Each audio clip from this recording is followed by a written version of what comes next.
What's going on, everyone? Talen here, and welcome to another uniform review video. Alright, so we're going to be moving on to Hulkbuster's new uniform in this video here. So here we have Hulkbuster's 3099 look. You got quite a bit of an upgrade here. We got a nice shield going on, and we changed color, well, kind of yet again. We've had a few different iterations here for Hulkbuster. But let's go ahead and see what this uniform is actually going to do for him. So it's going to change all of his passives here and his leadership. And then he's going to get, when below 99% HP, he's going to heal for 3% of his max HP every second, and it's on a 1 second cooldown. So every second you're going to be ticking up for 3% of your HP. So that's actually really nice. So Hulkbuster is going to have great survivability now with that. But let's see what these changes are to his passive. So his tier 2 passive is going to give him super armor, 30% all defense, 40% skill damage, 35% bonus damage, and decrease all damage received by 30%. So that's quite a big upgrade, because if I remember right, he didn't... What did he have on his tier 2 passive? I don't think it was anything too crazy. I think it might have just been some skill and bonus damage and decrease all damage received, but I don't think it was that high of percentages. So the percentages went up. I know that super armor is new because I don't remember him having super armor. So that's actually fantastic. I love when characters get super armor because it just makes your life a lot easier with their skill rotation. You don't have to worry about getting guard break immunity on for the most part. And then for his 4-star passive here, we have a skill that applies to all technokinetic allies. So basically all the machine types in the game here are going to get 35% increase for the max HP. So that's fantastic.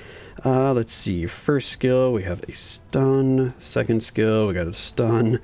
Third skill, here we go. Now we got some stuff going on here. So we have another counterattack skill. So we have counterattack and enables ignore targeting. So we can hit people that are in iframe.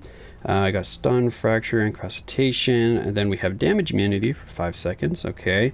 And then we have accumulation, that is damage dealt to the enemy. Okay, so cool, that's damage dealt. Looks like it's a 60% all attack boost, so not bad. The fourth skill, we have some all defense down, minus 50%, ignores immunity. We have 4 seconds of invincibility. Okay, so that's good. And what were these cooldowns? 18 seconds, 14 seconds. Okay. And then the fifth skill, also in 14 seconds. All right, so that's good. So he might be damage proc friendly.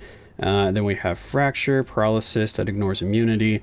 We've got an all attack, all defense buff by 35%. We got all speed by 1% and crit rate by 1%. Come on, you can't give him a little more crit rate than that. All right, yeah, so let's go ahead and hop in here. Oh, and his leadership, I forgot to mention. So his old leadership was just 24% all attack for all allies. Now it goes up to a 35% all attack for all allies, which is really nice. So an extra 11% there. And he's got an extra part to his leadership that applies only to Iron Man. So if his leadership is used and Iron Man is on the team, Iron Man gets a 70% attack buff. So that's kind of crazy. So he's basically the specialized leadership for Iron Man, because we've seen this with a few characters before, like with Doctor Doom, with with Carnage, and I mean there's probably a few others, but just can't think of it off the top of my head. So yeah, if you have Iron Man and use Iron Man a lot, then Hulkbuster might be a good option for you here to help juice up Iron Man a little bit more. He does have his, as you can see, awakening skill there now, so you can awaken him and then use him in War Boss Legend if you really want to get the most out of Iron Man. As for Hulkbuster himself, I'm not sure how strong he is actually going to be as a standalone character, so let's see what these skill animations look like. Alright, so that's very similar to his previous first skill. Just does some punches there and it launches like a fist out at them. Yeah, both the fists go punching around. Second skill. Again, it looks very similar to his previous second skill. Third skill. Okay, that's a little bit different. And this is the counterattack skill, right? Let's see. Turn on the AI here. Oh, yeah. So the attack goes a lot quicker and a lot more, a lot bigger area of effect there. So that was 45 hits, and then if we're getting hit, so it's the same amount of hits, right? 45. Let's turn that off. Yeah, same amount of hits, but the attack animation is a lot quicker. It looks like that has probably a significant amount of damage, so that might be able to one-shot some people there. But I mean, he's combat type. I don't really think he's going to be taken over as like a, you know, meta combat PvP character, because we have a few of those already, and I don't think he's going to outclass any of them. So now let's see the 4th skill. Okay, again, very similar to his previous 4th skill. Blast, and then we have that beam there. We got some rockets going. Did he have the rockets before? I don't think he had the rockets, so those are new. Get a few more hits, some more AoE going on there. And then the 5th skill starts off right as an iframe. Oh, okay, so it's already done. So he just does a charge and then calls in, I guess, all those attacks from above. So do I have to actually let that play out? Let's see. Can we just do a charge and then cancel? Charge, cancel? No, we can't charge, cancel, so we gotta do charge, punch, and then cancel? Yeah, so we gotta wait for that punch. Okay. That could be a little annoying because the skill animation ends right there after the punch. So if you accidentally proc on that skill, that's all your damage just gone, because the proc will expire as soon as you end, as soon as the skill like animation itself has ended and you can actually take control of the character.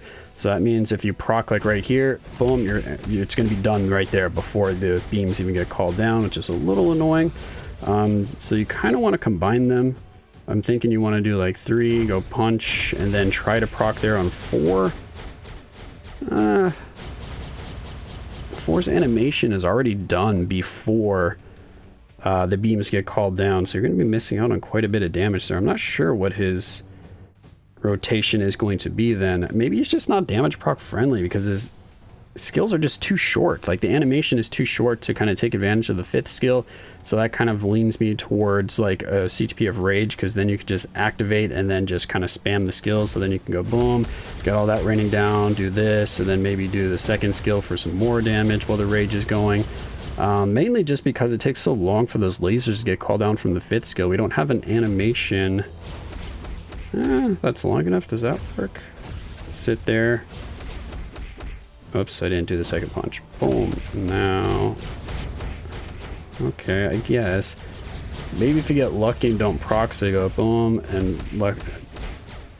It starts hitting him right away. Okay. Yeah, I still feel like you're going to want to do 5.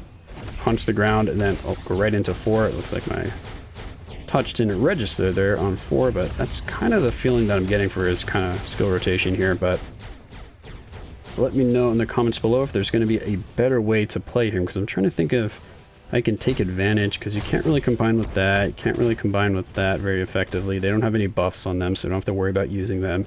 3rd skill does have some buffs, so we do want to take advantage of that. So that one, did we get all those if we instant? Well, it didn't let me instant cancel. It looked like we did. Let's let all those buffs expire there. Let's see what refresh is. Yeah, okay, so it looks like we get the buffs right away, so we can instant cancel 3. Boom, go into that. So that's the rotation I want to use, but look how much damage we're missing out on right there, because our proc is going to be done. Interesting. So what about the awakening skill? What do we got here? Okay, got some blasting going on. We got the rockets just sitting there. Jesus, going to town. Look at that. It's got a crazy Kamehameha going on there. Okay, so the awakening skill can probably take advantage of that. Do 3, 5, punch the ground, go into the awakening skill. Now we can combine all that. So that looks like some nice damage right there. Yeah, so awakening skill. Alright, so that might be where the majority of his damage is coming from, is going to be using the awakening skill combined with the 5th skill. But again, I'm just thinking about damage proc here. If you have a Rage, then you don't have to worry about any of the stuff that I'm saying right here. Just trying to think of if he's going to be damage proc friendly, because he has a 14-second cooldown. Or 14, it goes to 7 seconds for, being perfect for the damage proc on the 5th and the 4th skill.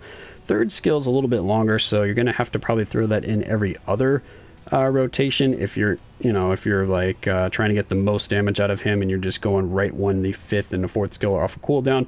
Or you can just kind of run around for the 3 seconds extra that you need for the 3rd skill, and then go back to that rotation. But I'm getting the vibe that he's probably going to get most of his damage from the awakening skill there, and his other skills might not hit as hard. They definitely have potential though, because there's a lot of hits going on here. Look at all those hits.